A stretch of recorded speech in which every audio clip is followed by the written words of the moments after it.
आमच्या कलाकारांच्या हाती एवढंच असतं की जे लिहून आलेलं आहे, उत्तम कंटेंट आहे, जे काय आहे तो कन्व्हिक्शननी सादर करणं. पर्सनली कविता म्हणून मी फारशी इतकी नटत नाही आणि ह्या मालिकेच्या निमित्ताने स्पेशली भुवनेश्वरीच्या भूमिकेमध्ये मला खूप नटायला मिळतं. नवरी म्हणून तयार होताना एक त्याचंही भान ठेवावं लागतं की कुठेही ओव्हरबोर्ड व्हायला नको किंवा एक नवीन नवरी नटेल तशी तिचं नटणं वेगळं, माझं नटणं वेगळं. नमस्कार, मी अंकिता शिंदे. इट्स मज्जामध्ये तुम्हाला सगळ्यांचं स्वागत. आज मी आली तुला शिकवेन चांगला धडा या मालिकेच्या सेटवर आणि या सेटवर सध्या लग्नाची धामधूम सुरू आहे, ती म्हणजे चारुहास आणि चारुलता. आणि सध्या माझ्यासोबत आहे चारुलता उर्फ भुवनेश्वरी म्हणजेच कविताताई. खूप छान लुक आहे ताई, पण तुम्ही किती एन्जॉय करता हे सगळं? खूप आवडतं. म्हणजे पर्सनली कविता म्हणून मी फारशी इतकी नटत नाही आणि ह्या मालिकेच्या निमित्ताने स्पेशली भुवनेश्वरीच्या भूमिकेमध्ये मला खूप नटायला मिळतं. खरं सांगू का? आणि इतकं असतं म्हणजे एरवी नुसतं नटणं ठीक असतं, पण हे नटणं असतं ते साधारण 4-5 दिवस चालतं. तर एखादी गोष्ट राहून जायला नको. म्हणजे मेहंदी काढली आहे, नथ आहे ना, मग ते इथल्या कानातले घातलेत ना, हे सगळी कंटिन्युटी लक्षात ठेवणं. त्यामुळे मी पूर्ण तयार झाल्यानंतर कॅमेरासमोर उभी राहायच्या आधी माझ्या असिस्टंट डिरेक्टर्सना सांगते, प्लीज चेक करा सगळं व्यवस्थित आहे ना, कारण ती कंटिन्युटी आपल्याला मेंटेन करायची असते.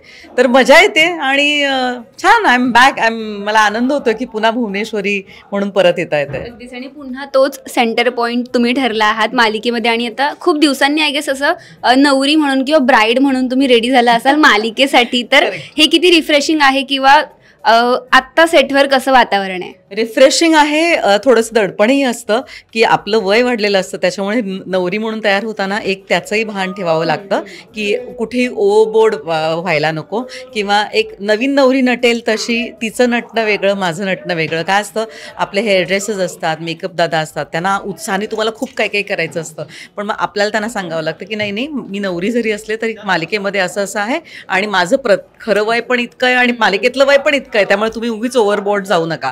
तर ह्या सगळ्या गोष्टींचं भान राखत छान तयार व्हायचं असतं आणि छान वाटतं की ट्रेडिशनल अटायरमध्ये तयार व्हायला मिळतं. त्यामुळे अगदीच. पण नाकामध्ये नथ, केसामध्ये गजरा आणि इतकी चांगली ज्वेलरी, तर यातला फेवरेट दागिना तुमचा कोणता आहे? मला असं वाटतं नथ. कारण नथ एरवी काहीच वापरली जात नाही. माझं तर नाकही टोचलेलं नाही आहे, पण नथ वागवताना ती ती ती घालून त्याच्यानंतर बोलतानाचा एक वेगळा हे असतो, तर ते छान वाटतं कॅरी करताना. मी मालिकेत बघतो की खूप रंजक असं वळण आलंय. कुठेतरी अक्षरा हॉस्पिटलमध्ये तर घरी लग्नाची धामधूम आहे, त्यामुळे नक्की काय होणार आहे याबद्दल तुम्ही काही सांगू शकता का प्रेक्षकांना, किंवा तुम्हाला काय सांगायला आवडेल का? नक्की काय होणार आहे हे प्रेक्षकांना नक्कीच आमच्या मालिकेतनंच बघायला मिळेल. मी इतकंच सांगेन की मालिकेतून आम्ही प्रेक्षकांचं मनोरंजन करण्याचा प्रयत्न करत असतो.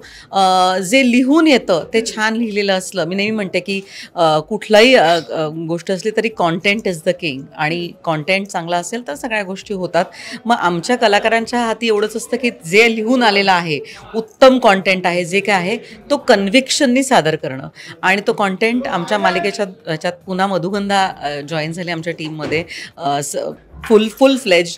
त्यामुळे फार मजा येते. छान लिहून आलेलं आहे आणि छान साकारायला मिळणार आणि मला खात्री आहे की हे प्रेक्षकांना आवडेल आणि प्रेक्षक हे नक्की बघतील. अगदीच. ऑडियन्सला जर तुम्ही एका वेगळ्या लुकमध्ये पाहायला मिळतच आहात, पण या ब्राईडच्या लुकचा फोटो तुम्ही तुमच्या फॅमिलीला दाखवले का आणि त्यांची काय रिएक्शन? हो, कालच इनफॅक्ट माझा हा आमच्या प्रोडक्शननी खरं तर इतकं गोड, मला तर खरं सांगू पर्सनली मला फोटो काढून ते टाकणं किंवा पाठवणं हे माझ्या ध्यानीमनीच नसतं, पण आमच्या प्रोडक्शननी काय म्हणतात BTS, बिटवीन द शॉट्स असे करून एक छान रील केला आणि तो आमच्या ग्रुपवर पाठवला. म्हणजे कोणी आमच्या मेकअपमननी फोटो काढले होते, आमच्या कॅमेरामननी फोटो काढले होते, कोणी हेअरड्रेसरनी तयार होतानाचे काढले, तर ते सगळं असं करून एक छान रील तयार केला आणि तो आमच्या ग्रुपवर पाठवला. तर तो रील काल मी आमचा होम ग्रुप जो आहे, माझा नवरा, मुलं, त्यांना पाठवला.